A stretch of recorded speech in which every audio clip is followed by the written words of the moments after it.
If you've ever stepped foot on a basketball court, you've wanted to do one thing. I don't care who you are. That is to dunk. It is the most exciting play in all of sports. And today, I'm gonna give you the exact step-by-step guide to get your first dunk no matter where you're at. Whether you're barely able to touch the net or you're back rimming dunks already, follow the steps here and you will get that dunk. First, I'm gonna take you guys through the different stages of dunking. Yes, there are different stages or levels, kind of like a video game that you work your way up towards to get that dunk. Then I'm gonna show you guys the easiest ways to get your first dunk and then the hardest ways if you want to choose the harder path. And then finally, depending on what kind of athlete you are, young, old, injury prone, healthy, I'm gonna show you the best way to train to get that first dunk. So first, the levels. The first level is touching the net. I remember when I couldn't touch the net. The first time I touched it was when I was in 7th grade. I think I was like 12 years old or something like that. And it was something me and my friends tried every single time we stepped on the court.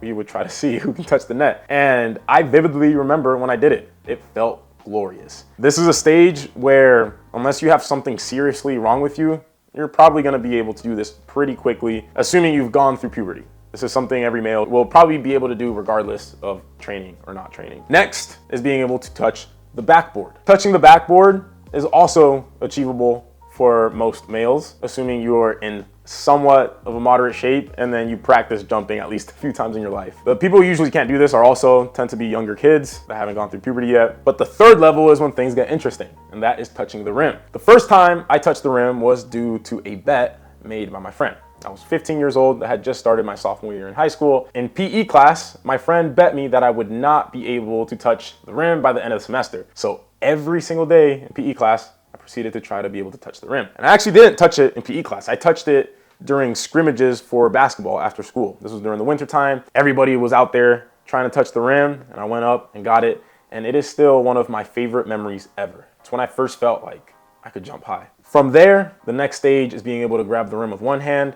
And then shortly after that, you should be able to hang on the rim with both hands. If you can hang on the rim with both hands, you are probably very, very close to hitting your first dunk. And the last stage before that is back rimming dunks, and then finally making a dunk. How long each of these stages lasts is largely dictated to your genetics. There's some people that will train all their life and never dunk. Other people can not do any type of training, just be in somewhat moderately good of shape, and they can dunk very quickly. However, what is possible is to progress through those stages. Whatever point you're at, it's possible to make dramatic improvements. I really believe once you're past puberty, whatever your pre-training vertical is, you can add like a foot to a foot and a half to that vertical if you dedicate years and years and years to training. Now let's get into the different ways of getting your first dunk. There are 4 main ways. The first one is the easiest way, skill-wise, and it also takes the least amount of vertical, and that is to get a lob from a friend. The reason skill-wise it's so easy is because you don't have to worry about being accurate with the toss, and then you also get the benefit of an arm swing. So you can maximize your vertical, jump from the exact same spot every time, keep the jumps consistent, and assuming you have a friend that is accurate and consistent at throwing the lob, that is the best way to get your first dunk. The quickest way to get your first dunk. Next is a self lob. This requires more skill, but the same amount of vertical. Then we have traveling. So no dribble, you just hold the ball in your hands, you run up and try to dunk the ball. That takes a small amount of skill, but more vertical. This is actually how I got my first dunk. I used to think that a self lob was a trick dunk, so I never even tried messing with it. It does require you to jump a few inches higher than going off a lob, however. And then finally, the most difficult way in terms of skill required is with a dribble, and it also requires a lot of vertical. Now, what do I recommend for you? If you have above average genetics for jumping, you can get away with practicing off the dribble and off a lob, and I actually recommend it because it builds coordination. However, if you're someone that does not have the genetics for jumping and it's gonna take years and years of training just to get your first dunk, I highly recommend that you practice getting a lob from someone, but then practice the other methods on a low rim, specifically throwing a self lob, because you're not always gonna be able to rely on having a friend there to help you get that first dunk. Now let's talk about the 2 paths to get your first dunk. There are basically 2 archetypes that are gonna dictate what path you choose. The first one, you should only choose it if you're young. By young, I mean you haven't hit puberty yet, or you're still in the middle of puberty, and you're healthy. Specifically, you have no history of tendon-related issues. The second path should be taken by athletes that are either older, so they're past puberty, or you are injury prone and have a history of tendon-related injuries. Now, the first path is simple. You're going to jump every single day. Now, in terms of what stage you're in, if you're anywhere that is not back rimming dunks, you need to practice on a height where you can hit at least 2 out of 10 dunks. The reason is because you don't want to practice bad habits and practice misses on those higher heights, and it is also very deflating. When I got my first dunk, I actually rarely tried to dunk on 10 feet. I would test my vertical every now and then on 10, then I would just lower the rim and practice dunking. But the key is you have to practice on a height that is still challenging, that forces you to have to run as fast as you can and jump as hard as you can to be able to make the dunk. The reason this is so effective is because jumping is the most specific plyometric that you can do, the most effective plyometric that you can do. And plyometrics self-intensify. So as you get better at doing them, they become more intense. So the stimulus for adaptation is even greater, and then it causes you to jump higher, and so on and so forth. And it becomes its own feedback loop that just feeds on itself and allows you to keep making progress. The reason I only recommend that if you're the first archetype of athlete is because you will get hurt. It is very, very intense on the body, and most people that choose this path actually eventually get tendon health issues.